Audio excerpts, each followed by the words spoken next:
こんにちは、ずんだもんなのだ。今日も世界のニュースをお届けするのだ。今回は、ギニ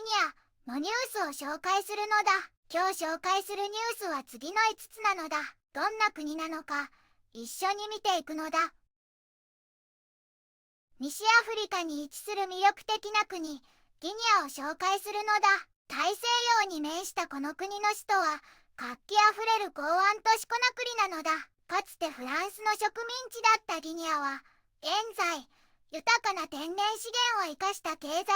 展を目指しているのだ。人口は約1400万人ほどで、多様な民族が共存し、それぞれ独自の文化を育んでいるのだ。主要産業は、世界有数のボーキサイトや鉄鉱石、金などの鉱物資源なのだ。豊かな土壌ではコーヒーや米などの農業も盛んなのだ。文化的には、力強いジャンベの音楽や色鮮やかな民族衣装が特徴で、人々の温かさに触れることができるのだ。近年は資源開発への期待が高まっており、その動向が注目されている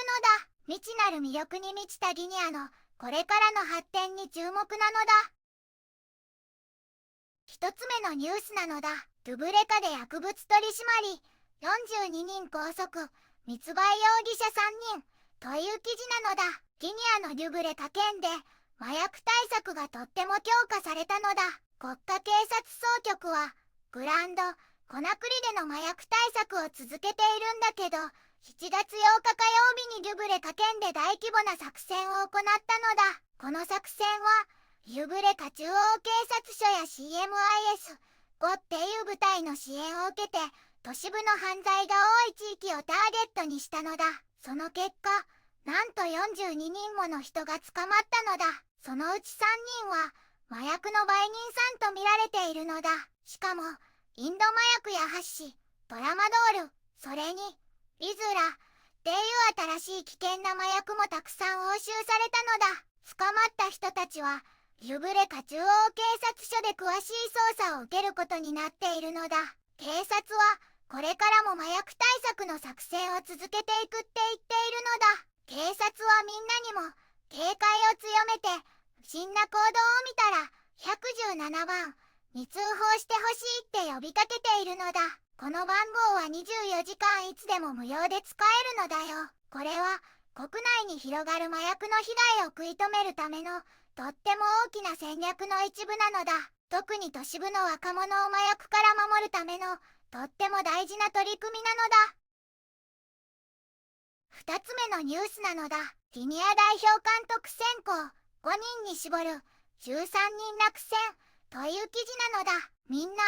聞いてほしいのだ。ギニアのサッカー代表チーム SYLI ナショナルの新しい監督さんを決める大事な選考が次の段階に進んだのだ。水曜日に選考委員会さんが18件もの応募書類をじっくりと審査して、ついに5人の候補者さんにまで絞り込んだそうだよ。すごいのだ。ギニアサッカー連盟 FGUIFOOT さんによると、この選考は6月13日に発表された募集要項に書いてあった基準に基づいて行われたのだ。具体的には、アフリカでの代表監督としての経験があるか、これまでの試合でどんな成績を残してきたか、どんな結果を出したか、そういうところが重要だったらしいのだ。その結果、残念ながら13人もの候補者さんが今回の選考から外れちゃったのだ。でも、残った5人の中から、いよいよ最終的な監督さんが決まるってことなのだね。この最終決定に向けての作業は、今日の木曜日も引き続き行われているみたいだよ。一体誰が SYLI ナショナルの新しい監督さんになるのか、ずんだもんとってもドキドキするのだ。みんなも応援してほしいのだ。3つ目のニュースなのだ。ドゥンブヤ将軍、ギニア安定発展への変革の象徴という記事なのだ。ギニアのドゥンブヤ大統領は、国を少数の人々が独占するのをやめ、国民みんなのものにするという大きな変革を掲げているのだ。過去の古い慣習や特権を捨て去り、国家を再建して、国民が未来に希望を持てるようにしたいと考えているのだ。この国家再建は、3つの柱で進められているのだ。1つ目は社会軸で、国民の結束と社会正義を大切にし、平和な社会を目指しているのだ。2つ目は経済軸で、肥満鉱山プロジェクトなど大規模な投資を通じて、経済を大きく成長させ、たくさんの雇用を生み出しているのだ。3つ目は政治軸で、強い国家機関を作り、汚職と戦い、国防や治安機関も改革しているのだ。大統領は、公共行政の健全化、軍の改革、工業や農業、インフラへの投資など、誰もがためらうような難しい改革にも果敢に取り組んでいるのだ。彼の目標は、ギニアが一部の富裕層のためではなく、国民みんなが豊かになる国になることなのだ。だから、若者や女性、地方の人々への支援も手厚く言って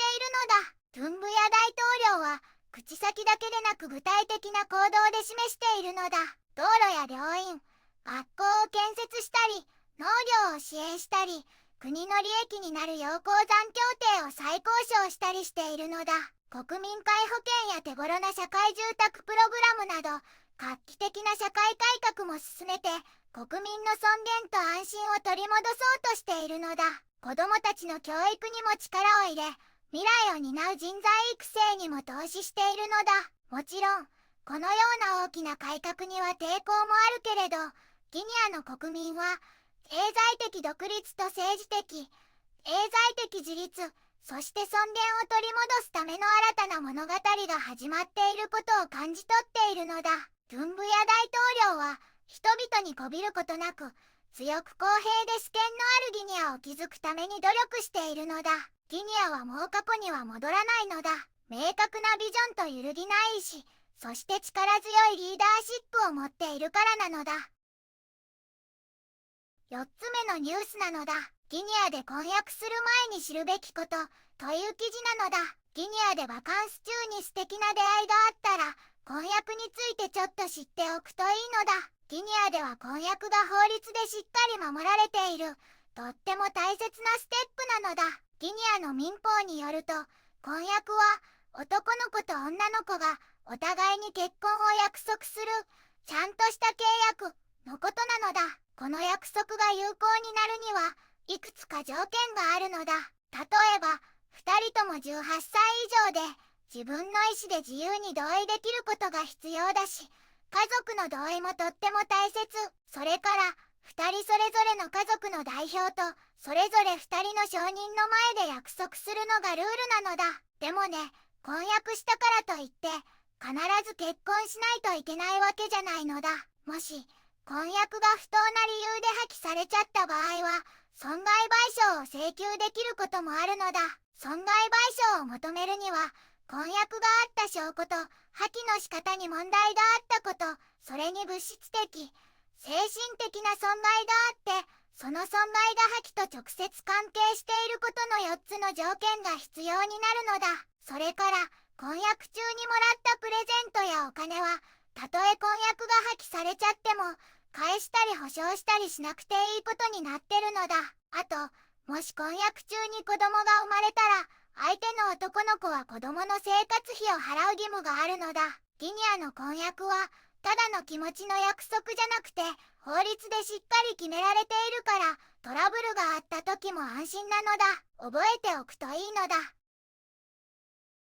5つ目のニュースなのだ。ギニア、トゥンブヤ大統領、産業活動のルールを設定、という記事なのだ。ギニアでは、暫定大統領ママディ、トゥンブヤ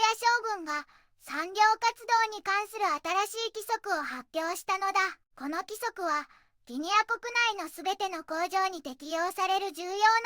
のなのだ。工場を建てたり、動かしたり、広げたりする際の条件や、検査、監視の方法を細かく定めているのだ。特に、産業は使う電力や原材料の量によって6つのカテゴリーに分けられるようになったのだ。さらに、国全体が4つの工業地域に分かれて、どこに工場を作るかによって、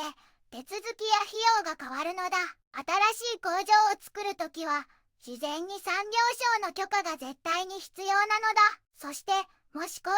を辞めるときも、ちゃんと届け出を出さないといけないのだ。すでに活動している工場もこの新しい規則に合わせて登録し直す必要があるのだ。これはギニアの産業をきちんと管理してよりよく発展させるための大切な一歩なのだ。ギニアは豊かな天然資源と国民みんなの幸せを願う力強いリーダーシップが印象的なのだ。麻薬対策や産業改革、サッカーの未来まで国全体が大きく変化しようとしているのだね。法律でしっかり守られた婚約の習慣もとっても興味深かったのだ。これからのギニアの発展がますます楽しみなのだ。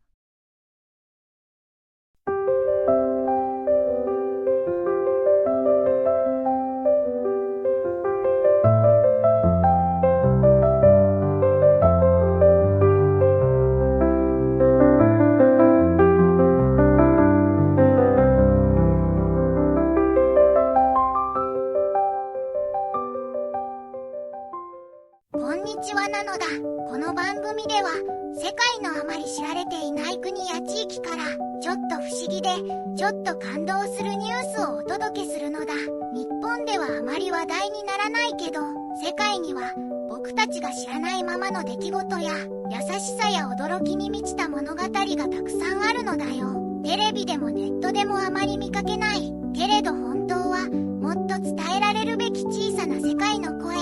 そんな声を僕と一緒に見つけに行くのだ。さあ、一緒に知られざる世界の旅を始めるのだ。